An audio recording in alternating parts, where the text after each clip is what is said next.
এক লোক কবর থেকে মানুষের কঙ্কাল চুরি করত। তার নাম ছিল কালোচোরা। তার এই কঙ্কাল চুরির বিষয়টি এলাকার সবাই জানতো। একদিন এক পুলিশের বাবা মারা গেল। তার কিছুদিন পর পুলিশ তার বাবার কবর জিয়ারত করতে যেয়ে দেখে কবরের মধ্যে লাশ নেই। তার তো আর বুঝতে বাকি রইল না এই সাংঘাতিক কাজটা কে করেছে। পুলিশ সেই কালোচোরাকে ধরার জন্য বের হলো। অনেক খোঁজাখুঁজি করেও পুলিশ কালোচোরাকে পেল না। অবশেষে পেয়ে গেল কালোচোরার এক বন্ধুকে। পুলিশ তাকে বলল, এই বেটা বল তোর বন্ধু কোথায়? সেই কালোচোরার বন্ধু বলল, স্যার আমি তা জানি না। পুলিশ বলল, বল বেটা, না হলে কিন্তু এখানেই তোকে ব্রাশ ফায়ার দেব।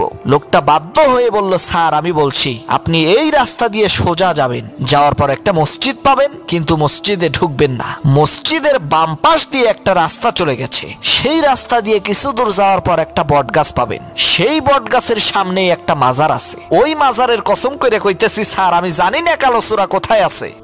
এক লোকের বউয়ের সাথে ঝগড়া হয়েছে। সে আর কোনোদিন বউয়ের হাতের রান্না খাবে না। তার বউ অনেক জোরাজোরি করলো, কিন্তু সে খাবে না। সে বাড়ির পাশের এক জঙ্গলের একটি গাছে উঠে বসে থাকলো। লোকটার রাগ ভাঙানোর জন্য তার প্রিয় খাবার পোলাও এবং গোশত রান্না করে তার স্ত্রী সেই গাছের নিচে রেখে আসলো। কিছুক্ষণ পর সেই জঙ্গলের মধ্যে এক চোরের দল ঢুকলো তাদের চুরি করা মাল ভাগ করার জন্য। তারা বলল, কি ব্যাপার, পোলাও এর ঘ্রাণ আসে কোন জায়গা থেকে? তারা তা খুঁজে বের করলো। চোরের সর্দার বলল, সাবধান, এই পোলাওয়ের মধ্যে বিষ আছে। আমাদেরকে এই বিষ মাখানো পোলাও খাওয়াইয়া কে যেন আমাদের এই ধন সম্পদ লুটে নিতে চায়। তারা দেখলো গাছের উপরে একজন লোক বসা আছে। সেই চোরের দল জোর করে লোকটাকে গাছ থেকে নামিয়ে বলল, চোরের উপরে বাটপারি, বেটা বিষ মাখানো পোলাও খাওয়াবি আমাদেরকে, তুই খা তোর বিষ মাখানো পোলাও। লোকটা বলল, ভাই এটা বিষ মাখানো পোলাও না। এই কথা বলা মাত্রই এক থাপ্পড় দিয়ে লোকটার গাল লাল করে দিল। লোকটা বাধ্য হয়ে তার বউয়ের হাতের রান্না খেলো। এক ছেলে মসজিদের মোল্লার জন্য একটা মাটির পাত্রে ক্ষীর নিয়ে আসলো। সেই মোল্লা না জানি কতকাল পরে ক্ষীর দেখতে পেয়েছিল, যার কারণে মোল্লা সেই ছেলেটির হাত থেকে তাড়াহুড়ো করে পাত্রটি নিয়ে বিসমিল্লাহ বলা ছাড়াই হাত না ধুয়েই ক্ষীর খাওয়া শুরু করে দিল। ক্ষীর খাওয়া শেষ করে মোল্লা সেই ছেলেকে বলল, কিরে ক্ষীর এত অল্প করে এনেছিস কেন? একটু বেশি করে আনতে পারলি না? সেই ছেলেটি বলল, হুজুর আর বইলেন না, এনেছিলাম তো বেশি করেই।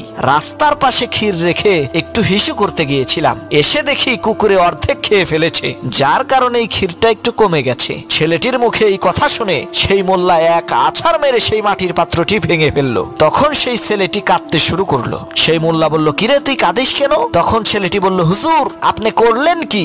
আমি যদি বাড়ি যাই আমার মা তো আমাকে মেরেই ফেলবে। এই পাত্রের মধ্যে আমার ছোট ভাই রাতের বেলায় মুতে, আর সেই মহামূল্যবান পাত্রটি আপনি ভেঙে ফেললেন।